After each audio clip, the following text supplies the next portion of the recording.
Hello, I'm Steve Weber, the host of Book Cheapskate. We're running down the top 10 free Kindle books featured today on bookcheapskate.com. Happy Sunday, everyone. It's October 5th, 2025. With me, as always, is my co-host and my bookworm sidekick, Cassandra. Good morning, Cass. Good morning. Yeah, it's definitely a good Sunday to grab some freebies, right? Load up the Kindle. Absolutely. Okay, so our mission, as always, is a quick kind of fun rundown of these 10 free books. We'll try to unpack what makes them tick, For sure. And it's a really interesting mix today. Everything from thrillers to romance to even some nonfiction. Yeah, quite the variety. So let's dive right in. First up, number 1 is Sting of the Scorpion. It's book 1 in the Scorpion 1 series, military thriller. Right. And the hook seems pretty classic high stakes. MI6 needs this elite team, Scorpion 1, for a super risky rescue. Exactly. They've got an agent missing 200 miles inside hostile territory, a real do-or-die situation. But here's what's interesting. The description points out the U.S. Army thinks this team is too much trouble. Yeah, that's the good stuff. So MI6 calls them because they're trouble, because they handle the messy, unconventional missions nobody else can or will. It immediately sets them up as, capable outsiders, renegades, always a popular angle in these kinds of thrillers. Totally. Okay, number 2. We're doing a complete 180 here. Accidentally Married on Purpose, rom-com. Oh, yeah, the classic, oops, we got married in Vegas trope.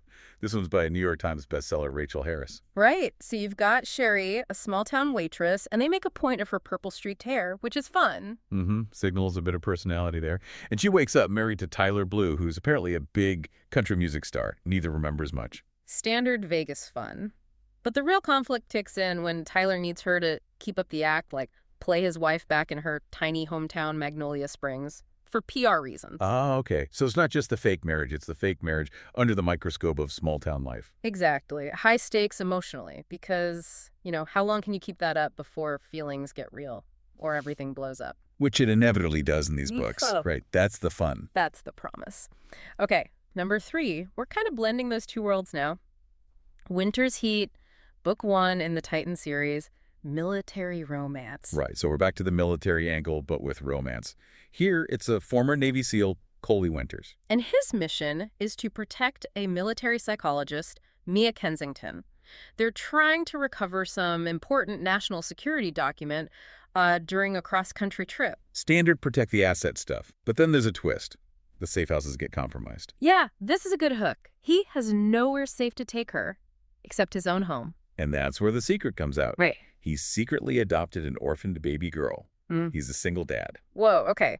So you've got this super tough Navy SEAL, probably, all controlled and capable, suddenly juggling mission-critical protection and a baby.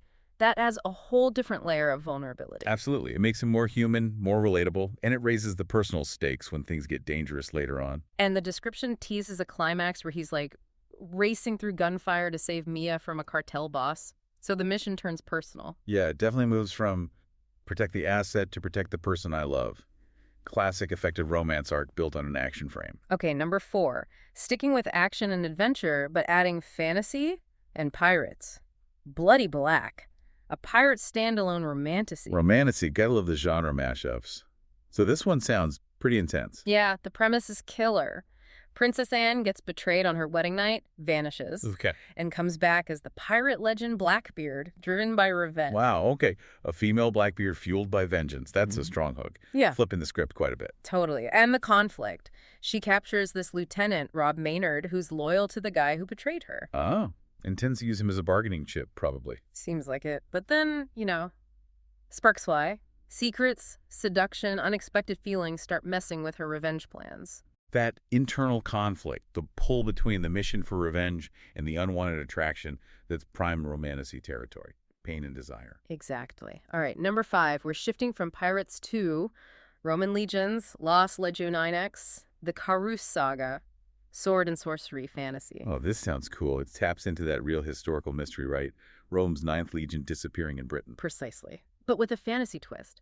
The Legion, led by Senior Centurion Carus, gets transported, poof, to a completely different world. Okay, so Lost World meets Roman military discipline. Yeah, and this new world is overrun with terrible evil, supernatural stuff. So the core idea is How does disciplined Roman warfare stack up against magic and monsters? That's a great what if. And there's a mystery element, too. A young woman found in a dungeon who might hold the key to everything could save them, could destroy them. Intriguing. Mixes history, fantasy, and mystery. Right. Okay, number 6. Back to a more modern setting, but keeping that disciplined military vibe, Riggs. It's book 1 of the Kings of Retribution Louisiana MC series. So, action and adventure romance, biker style. Gotcha. MC romance. The hero, Riggs, is a former Green Beret. And he runs his motorcycle club chapter with military precision. That's his whole deal. Okay, structure and command. Then he gets the job of protecting Luna. She's described as having violet eyes, very striking. But she also grew up in the foster system and is deaf. Oh, interesting. So the deafness isn't just a minor detail. It's central to her character and, likely, the plot. Seems like it. The notes highlight the genuine disability representation, so it's not just a typical protection story. Her deafness likely changes the dynamic, maybe requires different kinds of communication and connection. Yeah, pairing that military, maybe stoic hero with a heroine who's survived a lot and experiences the world differently, that could be really compelling. Vulnerability meeting competence. Definitely sounds like it has potential beyond the usual tropes. Okay, number 7. Complete shift. We're going academic. Critical Topics on Things Fall Apart by Chinua Achebe. Wow, okay. So this isn't fiction. It's a critical guide. Yeah. African-American women's fiction is the listed genre, which might be a category thing, but the content is academic analysis. Right. It's basically a companion text for Achebe's novel, Things Fall Apart, designed to give you a much deeper understanding. For student scholars or just anyone who loves the book and wants to get more out of it, it apparently has chapters focusing on themes, characters, the post-colonial critique. And the Igbo way of life, which is crucial context for that novel, so it helps you understand the historical and cultural background, Africa's encounter with colonialism, all the big ideas. Yeah. Provides that framework to really analyze the text, not just read the story. Valuable stuff, even if it's different from the others. Very different. Okay, let's swing back to fiction. Number 8, The Magic of Meatloaf. This is Midlife Magic on the menu, book 1. Cozy paranormal women's fiction. Cozy paranormal. Love these titles. And the midlife magic thing is definitely a popular subgenre right now. For sure. So Melly is nearing 40, takes a job in a diner famous for its meatloaf. The magic meatloaf. Presumably. Or maybe just really good meatloaf. Well, the magic comes after the meatloaf, sort of. There's a freak accident, and suddenly she can hear people's thoughts. Ah, the classic accidental superpower. Right, but instead of hearing, like, crushed confessions, she immediately overhears kidnapping plans. Whoa. Okay, that escalates quickly. From cozy diner to crime plot. Yeah. And then she finds out magic is real, local witches help her out.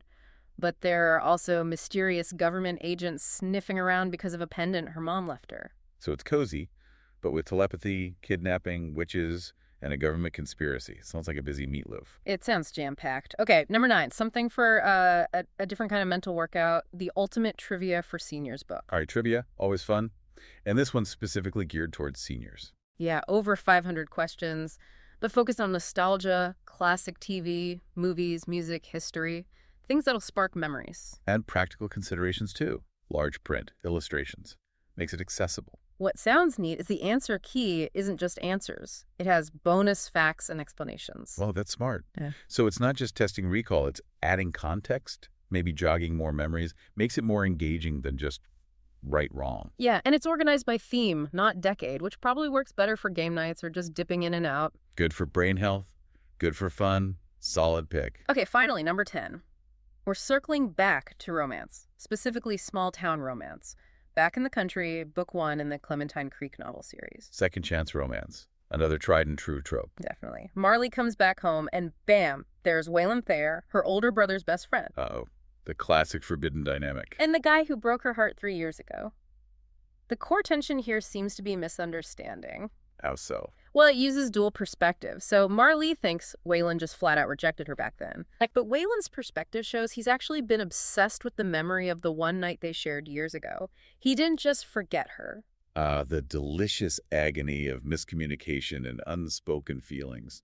Plus, the brother's best friend thing adds that extra layer of complication. Exactly. You know they're going to have to talk eventually. And that reveal, that moment where the perspectives finally line up, that's the payoff you read for. For sure.